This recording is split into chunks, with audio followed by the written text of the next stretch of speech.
Underwater levels have plagued video games since shortly after their inception.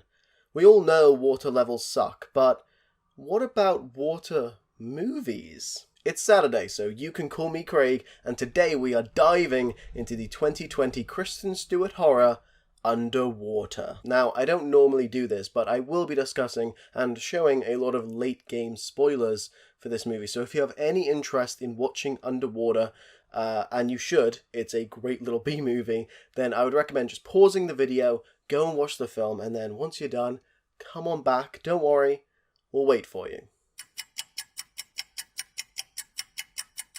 Directed by William Eubank, who's all set to direct the next Paranormal Activity movie, because somehow they're still making Paranormal Activity films. Underwater follows a group of workers on a drilling facility at the bottom of the ocean who encounter hostile creatures after an earthquake destroys the facility. After a bunch of newspaper clippings introducing us to basically all the setup we get, we dive down into the Kepler station, where nothing could possibly go wrong.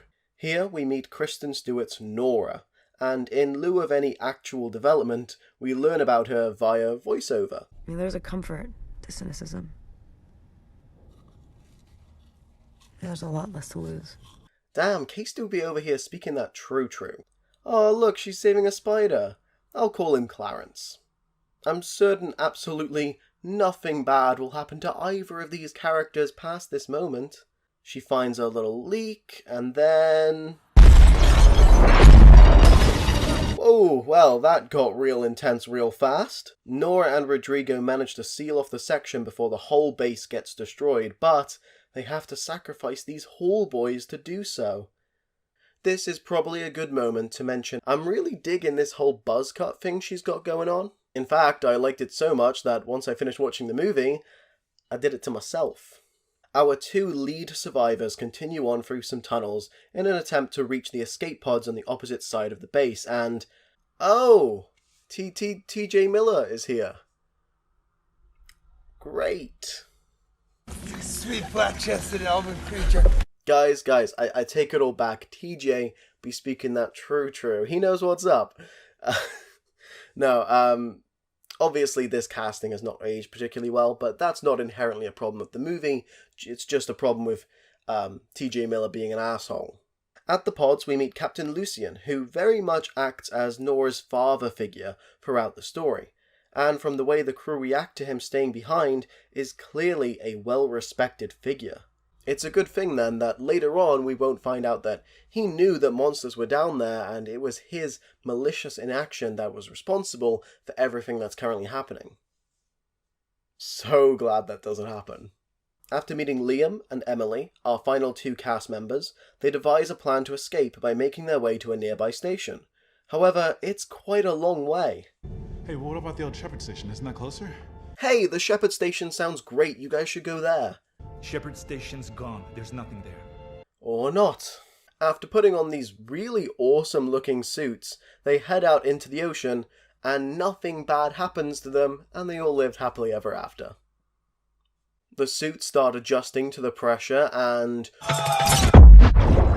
oh shit! Rodrigo just go boom boom! Wow, I really blew out the mic for that one, huh? After the loss of the person I genuinely thought would be our only survivor, the crew used the water lift to get to the bottom.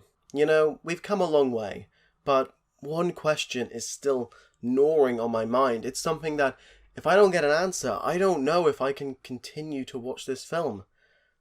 Does Emily have a dog? I have a corgi. Whew, thank goodness that was a close one.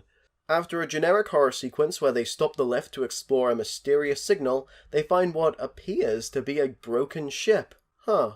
Is that some kind of bioluminescent algae?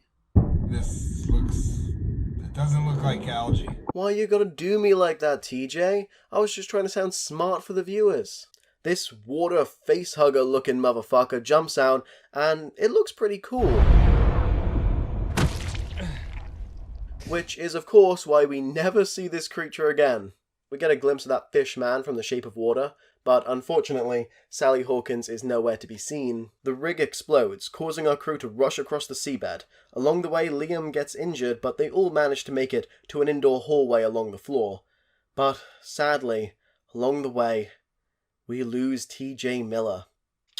Rest in power, King. This is really the part where the film devolves into these characters just walking around the sea.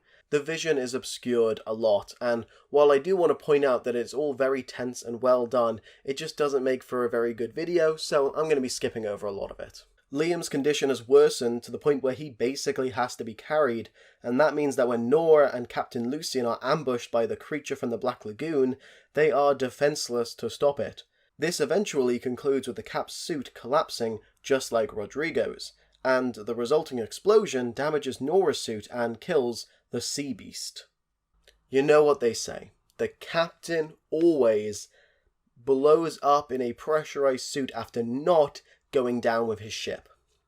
One short walk later, Norah comes across the Shepherd Station. But wait, I thought the captain said this place was gone. I wonder what else he was lying about. Norah goes all Ripley and arms herself up before heading out to save her friends. Upon reaching Liam and Emily, we finally get the answer to a question I know all of you have been wondering. What's your dog's name? Tenny. They reach the Roebuck Station and go to enter it only to find the entry covered in sleeping monsters.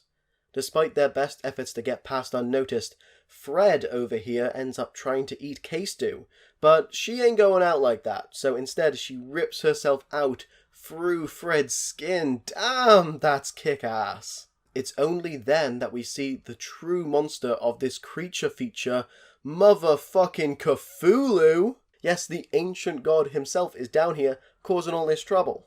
After reaching what they thought would be safety, they discover there's only 2 working escape pods. And so, despite some protestation from Emily...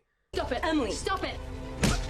Norah stays behind. She seems to genuinely plan to fix the final escape pod and leave as well.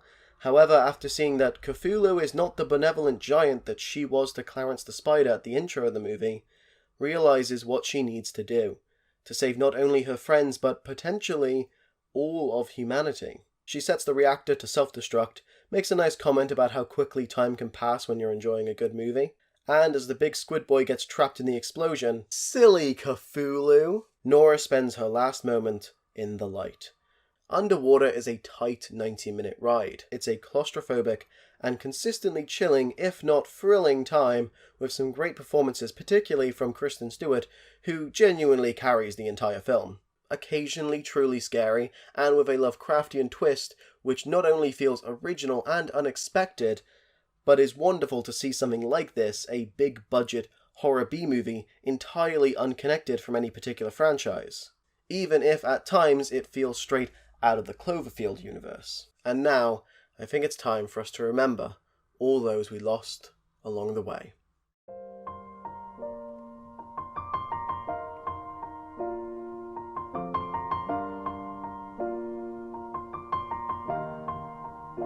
It's been a long day without you, my friend, and I'll tell you all about it when I see you again. We've come a long way from where we began. Oh, I'll tell you all about it when I see you again. Thank you so much for making it this far. I had a wonderful time putting this together. Underwater was one of the last films I got to see in cinemas before COVID hit the world, so it was lovely to get to explore it a little deeper here with you guys. Next week, it's vampire time as we take a look at Abraham Lincoln, Vampire Hunter.